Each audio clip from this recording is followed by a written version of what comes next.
వీరిని కలవాలనే ఉద్దేశంతో కాకినాడ రావటం జరిగింది. ప్రధానంగా వీరిని కలిసి వీరికి ధన్యవాదాలు చెప్పాలనేది నా ఉద్దేశం.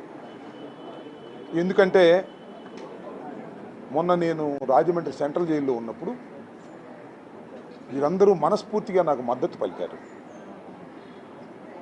కన్నబాబు గారు అయితే తక్షణమే రాజమండ్రి సెంట్రల్ జైలుకి వచ్చి నాకు ధైర్యం చెప్పారు. అంటే నేను ధైర్యం పోయిందని ఉంటారు, సహజంగా చెప్పారు. నాకేం ధైర్యం పోలేదనుకోండి, ధైర్యం చెప్పారు. చాలా కన్సర్న్గా మాట్లాడినటువంటి వ్యక్తుల్లో కన్నబాబు గారు. అలాగే నేను రిలీజ్ అయిన రోజున మా గీతా గారు ప్రత్యేకంగా వచ్చి నాకు అభినందనలు తెలిపారు.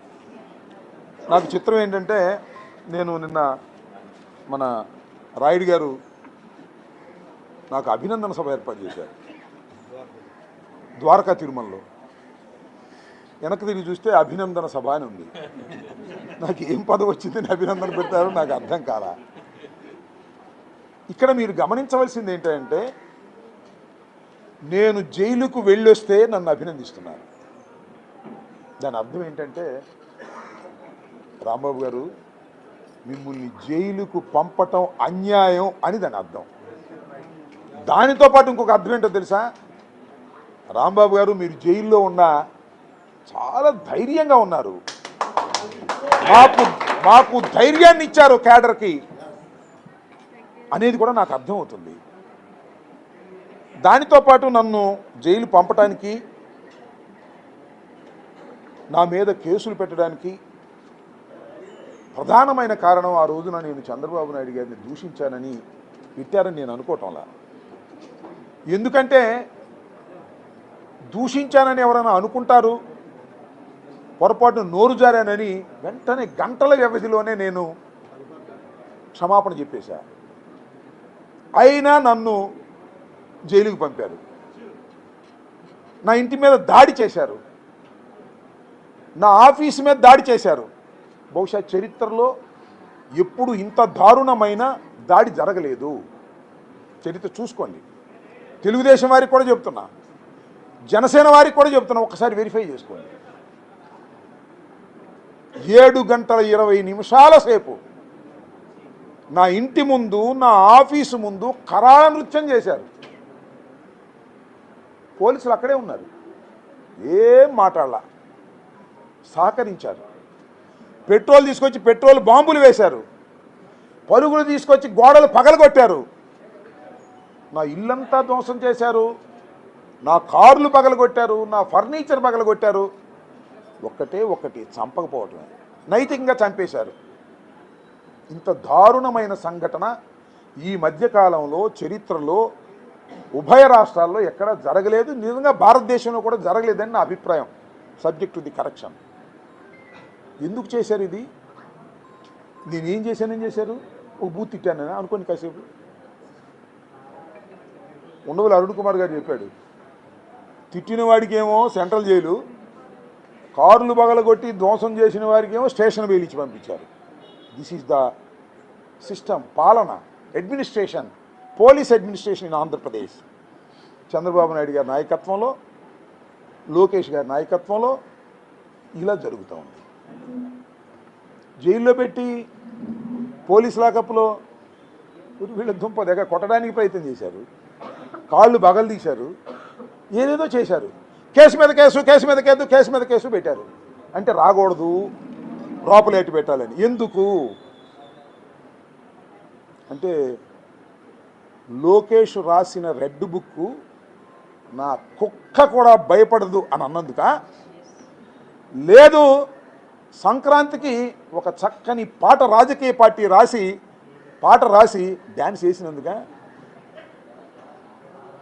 వచ్చేది జగనన్నే, కూటమిని కూల్చేది కూడా జగనన్నే, నీ రెడ్ బుక్ నా కుక్క కూడా లెక్క చేయదు. వింటున్నావా చంద్రబాబు, చెబుతున్నాడు ఈ రాంబాబు అన్నందుకు పెట్టావు రావులా. నువ్వు రావులు పెడితే భయపడతాడా అంబటి రాంబాబు? అందరూ ఇంత బలం ఉంది నాకు. ఈ రాష్ట్రంలో 40% ఓటు బ్యాంకు కలిగినటువంటి వైఎస్ఆర్ కాంగ్రెస్ పార్టీ నాయకుడిని నేను. భయపడను.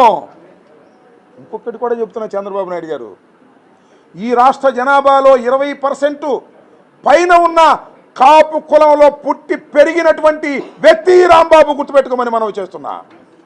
దానికి దేనికి భయపడను, నువ్వెన్ని చేసినా భయపడేటటువంటి వ్యక్తిని కాదు అని మనం చేస్తున్నా.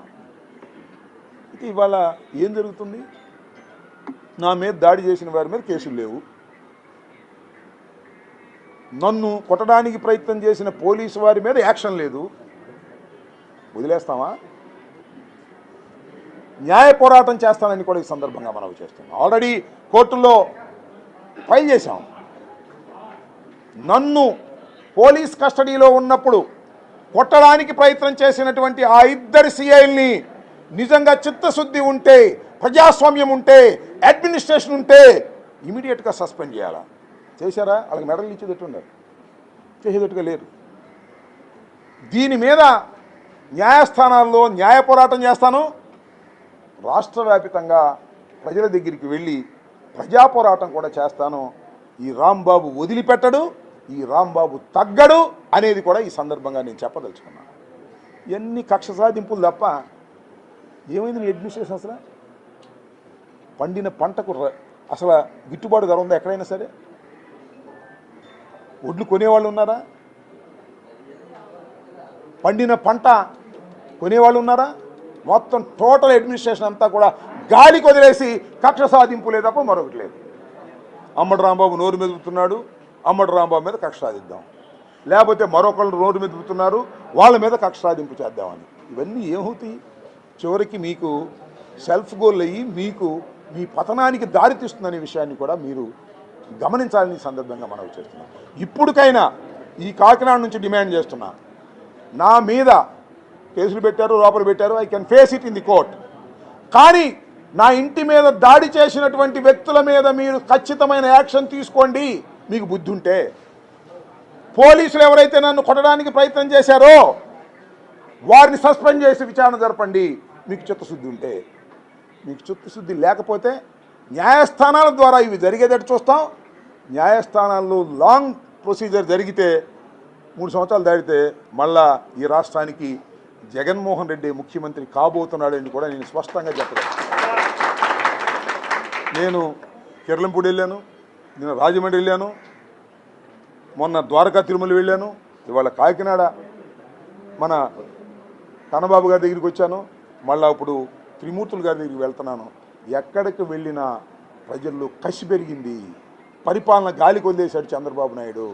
వాళ్ళ అబ్బాయి చంద్రబాబు నాయుడు కలిసి రాష్ట్రాన్ని దోచుకొని సంచులు డబ్బులు తీసుకెళ్ళి హైదరాబాదులో దాచుకోవటం తప్ప రెండో పనే లేదు వాళ్ళకి. అడ్మిషన్ అంతా కొలాప్స్ అయిపోయింది, రైతులు సర్వనాశనం అయిపోయే దశకు తీసుకువెళ్ళారు. అలాంటి పరిపాలన ఇక మనకు వద్దు అని 2 సంవత్సరాల్లోనే ప్రజలు నిర్ణయించుకున్నారనేది నా వ్యక్తిగతమైన అభిప్రాయం. కాకపోతే మీరు చూడండి, లోకల్ బాడీ ఎలక్షన్స్ పెడితే చూద్దాం, పోలీసులు ప్రయోగించకపోతే. ఇవన్నీ కూడా మీ అందరి ఆశీస్సులతో ప్రజా వ్యతిరేకత మూటగట్టుకున్నటువంటి ఈ ప్రభుత్వాన్ని దించేంత వరకు కూడా మనం అందరం కలిసికట్టుగా పనిచేద్దామని ఈ సందర్భంగా నేను మనవి చేస్తున్నాను. కాపులకి అందరూ నాకు కాపు నేతలే కాదు, నాకు ఇక్కడ అందరూ ఉన్నారు, దట్స్ ఓకే. నేను ఆ సందర్భంలో చెప్పింది ఏంటంటే, నాకు వచ్చిన పలకరించిన వాళ్ళందరికీ, నాట్ ఓన్లీ కాపులు రియాక్ట్ అయ్యారు, కడమ కులాలు కూడా రియాక్ట్ అయినాయి. అసలు ఎలా ఉందంటే, కాంగ్రెస్ పార్టీకి సంబంధించి వైఎస్ఆర్ కాంగ్రెస్ పార్టీలో ఉన్న ప్రతి కార్యకర్త మీరు చూశారుగా, వాళ్ళు వస్తుంటే రాంబాబు గారు మీరు అలా అని అంటున్నారు అంటే ఒక ధైర్యాన్ని నా ద్వారా వారు పొందారు. నాకు తెలుసు అది, నేను జైలుకి వెళితే నేను భయపడుకోకుండా ఉంటేనే నా కార్యకర్తలకు ఉత్సాహాన్ని ఇస్తానని. నన్ను ఎవరు అడిగారు, ఏమండి లోపలికి వెళ్ళేటప్పుడు ఏమనిపించింది సార్ మీకు అని. లోపలికి వెళ్ళేటప్పుడు మళ్ళీ బయటకు వస్తాంగా అనిపించింది, అయ్యా ఎక్కడికి పోతాం. సో అందరికీ, వైఎస్ఆర్ కాంగ్రెస్ పార్టీలో ఉన్నటువంటి కార్యకర్తలకి, నా కోసం పనిచేసినటువంటి కార్యకర్తలు, కాపు సోదరులు, అన్ని కులాలకి సంబంధించిన వారు ఎవరైతే మద్దతు ఇచ్చారో వాళ్ళందరికీ కూడా నేను ఈ సందర్భంగా నా హృదయపూర్వకమైన ధన్యవాదాలు తెలియజేస్తున్నాను. మరొక అంశం ఏంటంటే, కాపులు వైఎస్ఆర్సీపీలో లేరు. వైఎస్ఆర్సీపీలో ఉన్నారా? ఎక్కువ మంది లేరుగా. మన కూటమిలో ఉన్నారు ఎక్కువ మంది, వాళ్ళందరికీ కూడా మనవి చేస్తున్నా, అయ్యా దీన్ని ఖండించరా బాబు మీకు. ఎందుకంటే సరే ఆయన ఎవరో ఖండించడం మానేశాడులే. నేనేదేంటంటే ఇవాళ నాకు జరిగింది, రేపు మీకు జరిగింది. ముద్రగడ పద్మనాభాన్ని జరిగింది, అంతకుముందు పతనం అయింది పార్టీ, వాళ్ళ పార్టీ, అవునా కదా. ముద్రగడ పద్మనాభం గారిని తీసుకెళ్ళి జైలు లాంటి ఒక హాస్పిటల్లో పెట్టి ఇష్టం వచ్చినట్టు చేసి వాళ్ళ భార్యను తిట్టి వాళ్ళ కొడుకుని తిట్టి చేశారే, పడిపోలా ప్రభుత్వం? ఇలాంటి చర్యలు చేస్తే పడిపోవా ప్రభుత్వాలు? మరొకసారి చెప్తున్నా అందరికీ, not only Kapus, YSR Congress party ఉన్న 40% ఆఫ్ ఓట్ బ్యాంక్ ఉంది మాకు. ఇప్పటికీ మొన్న అది ఇప్పుడు 50 ఉంటుంది, అది వేరే విషయం, అది లెక్కలు లేవు కాబట్టి. అదర్ కమ్యూనిటీస్ అయిపోయినాయి. అదర్ కమ్యూనిటీస్ అందరూ కూడా ఎవరైతే ఈ అన్యాయాన్ని ఖండించారో, అంతేకాదు మీకు ఆశ్చర్యపోతారు మీరు, సుజనా చౌదరి గారు ఖండించాడు, నారాయణ గారు ఖండించాడు, జడ్జి గారు మన ఆయన పేరేంటి శ్రావణ గారు, జడా శ్రావణ గారు ఖండించారు. అక్కడ దాకా ఎందుకు, జనసేన రజనీ అనే అమ్మాయి ఖండించింది, జనసేనలో ఉండి కూడా. ఇతర పార్టీల్లో ఉన్న బహిరంగ ఖండించిన వాళ్ళు ఉన్నారు, లోపల ఖండించిన వాళ్ళు ఉన్నారు. నాకు ఫోన్ చేసి రాంబాబు గారు ఇది అన్యాయం, మేము తెలుగుదేశంలో ఉన్నాం, మేము బయటపడటం బాగుంది చెప్పిన వాళ్ళు తెలుగుదేశం నాయకులు ఇంతమంది ఉన్నారు. అన్యాయమని ఖండించాల్సిందే ఎవరైనా సరే. చాటును ఖండిస్తారా బహిరంగం ఖండిస్తారా అనేది బహిరంగ ఖండించిన వాళ్ళు మీకు తెలుసు, చాటులుగా ఖండించిన వాళ్ళు నాకు తెలుసు. చెప్పమ్మా.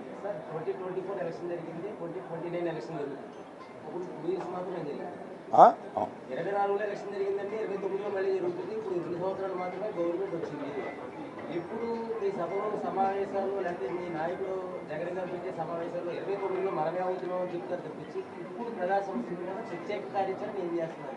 ప్రజా సమస్యల మీద ప్రత్యేకంగా కార్యాచరణ ఏమీ చేయకుండా ఎవరు చెప్పారు? 29లో మేము అవుతున్నాం. ఇప్పుడు కూడా ఈ ప్రెస్ మీట్ లో కూడా 29లో మేమే గవర్నమెంట్లోకి వస్తున్నాం అంటారు తప్పించి ఇప్పుడు ప్రజెంట్ గవర్నమెంట్ మీద లేకపోతే ప్రజల మీద సమస్యల మీద మీరు ప్రత్యేకంగా చేస్తున్న చర్యలు ఎవరు చెప్పారు నీకు ప్రత్యేకంగా ఏం చేయలేదని?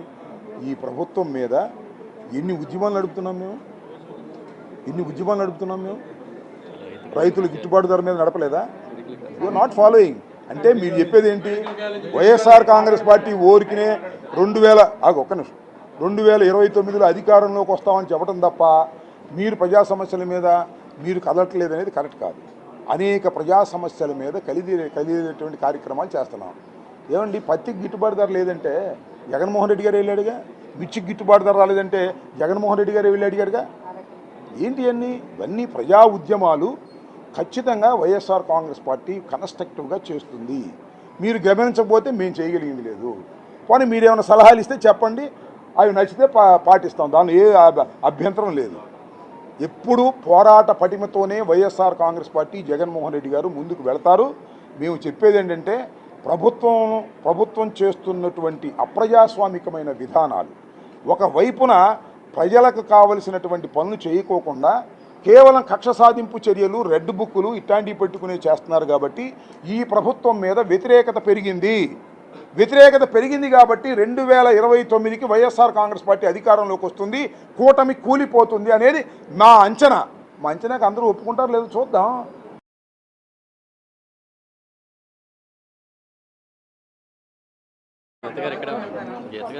పిఠాపురం ఏమన్నా నిషేధిత ప్రాంతమా? వెళ్ళకూడదా నేను? అలాగే అది కాదు, నేను ఒక మాట చెబుతా.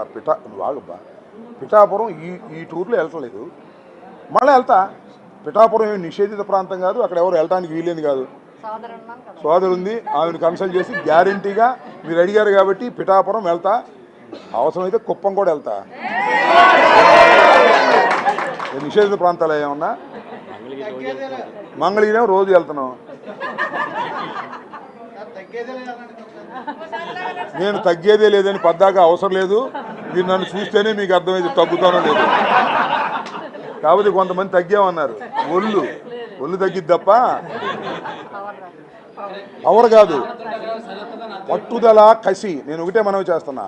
ఎంత దుర్మార్గం అండి! ఒక బెయిల్ వస్తే ఇంకో కేసు వేస్తారా? ఇంకో దానిలో బెయిల్ వస్తే మళ్ళీ ఇంకో కేసు వేస్తారా? అన్నాలు పెట్టుకుంటారు నన్ను. 36 కేసులు పెట్టారు మొత్తం. ఏంది ఇది? నాకు 68 సంవత్సరాలు, కానీ ఎక్కడ భయపడలేదు. ఎందుకు భయపడలేదు నేను చెప్పండి? మీరందరూ ఉన్నారని నేను భయపడలేదు. వైఎస్ఆర్ కాంగ్రెస్ పార్టీ ఉందని నేను భయపడలేదు. జగన్మోహన్ రెడ్డి నాకు అండగా ఉన్నాడని భయపడలేదు. అంటే సింపుల్.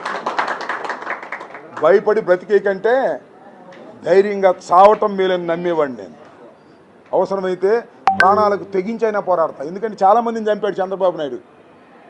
తడిగుడ్డలతో గొంతులకు వచ్చి చంపేశాడు. అలా చంపేస్తాడు. ఏదైనా చేస్తారు వాళ్ళు. కుట్రలు కుతంత్రాలకి నిలయం చంద్రబాబు. అందువల్ల ఎక్కడ తగ్గేది లేదు, పవర్ తగ్గేది లేదు, ముందుకు వెళ్ళేదే. ప్రజా ఉద్యమాలు నిర్మిస్తాం, ప్రజా వ్యతిరేక పోరాటాలు చేస్తాం. ప్రజా వ్యతిరేకంగా ఉన్నటువంటి వాళ్ళని, అంటే ప్రజా వ్యతిరేకంగా చేస్తున్నటువంటి చంద్రబాబు మీద పోరాటాలు చేస్తాం. నా పోరాటం కూడా ఆగదు. అటు న్యాయ పోరాటం, ఇది ప్రజల పోరాటం. దీన్ని ఏంటది నువ్వు ఏ విలేకరు ఏంటి దాసరి శ్రీను అక్కడ నీకేమైనా రాలేదా? మరి ఆయన అడిగి తెలుసుకోరు. ప్రతి రోడ్డుకాడ పాట పాడుతున్నాడు. అక్కడ అడిగి తెలుసుకోవచ్చు.